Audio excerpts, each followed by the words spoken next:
This is Matrixlord 212, and whose hand is that in Star Trek Into the Darkness?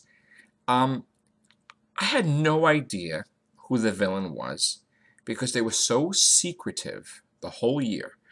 At first, we believed that Benedict Cumberbatch is going to be Khan.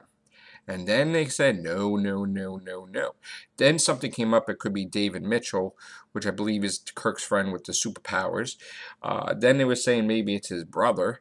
That Dr. Freedom said that too. I mean, Dr. Freedom said really all of it, that, it could be David Mitchell, could be the brother.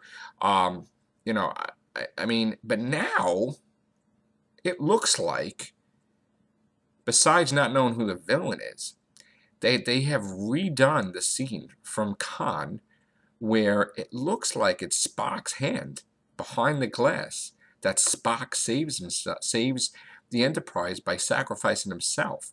And that happened in Star Trek II, The Wrath of Khan. So is Benedict Cumberbatch Khan? He says, I am returning. Well, did they do something in the beginning of the episode that was kind of like Space Seed? And did they flash forward a couple of years to make it that Khan returns? I mean, how are they going to do this? Because it's a rebooted universe. They never redid Space Seed. So is this Khan? And if it isn't Khan, why are they redoing the Spock scene? Unless, of course, it isn't Spock. Someone else. But this is like crazy. Now, the trailer is very exciting. The trailer is amazing. The trailer looks like The Matrix. The trailer looks like something that we've been waiting for Star Trek. And it got me thinking, what if, timelines are not meant to be altered? What if, because, it's like a butterfly effect, what if because of altering the timeline, like when Spock went to go in the past and the Romulans went ahead of him and kind of screwed things up, what if this is a result of the timeline just becoming chaos, where now anything goes in this episode, well, in this movie, maybe half the crew dies. And maybe this will be like a cliffhanger leading into the next movie, just like Star Trek II, The Wrath of Khan was, where we will find the Enterprise crew going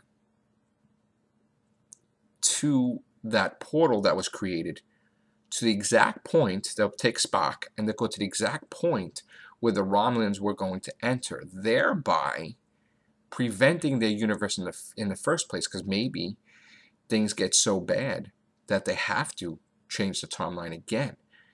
And imagine that, if that's the next movie, which this would be my theory, that you will have the original Star Trek timeline intact.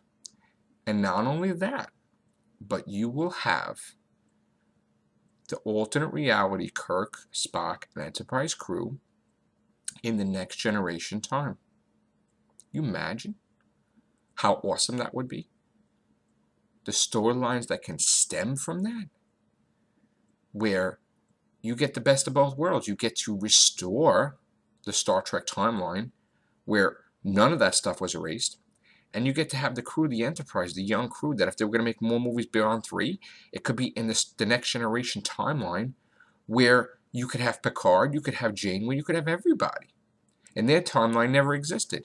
So it would just be the Enterprise young crew in the future dealing with the real events of the Star Trek universe. I think that would bridge the gap for the fans that hated the reboot, and it also would appease the fans of the reboot because those characters will remain. And I think that is the best storyline you can think of.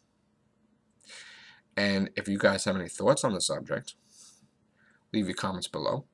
Please subscribe. And let me know, because you know there's going to be a Star Trek 3. You know it. And after Star Trek 3, there will be a TV series on TV, brand new Enterprise crew, new TV series, but it can't happen until Star Trek 3 is out. So that's a couple years away. So you let me know what you think of Matrixlord theory on Star Trek Into the Darkness connected to Star Trek 3, which whatever that would be. Okay? Take care. Bye for now.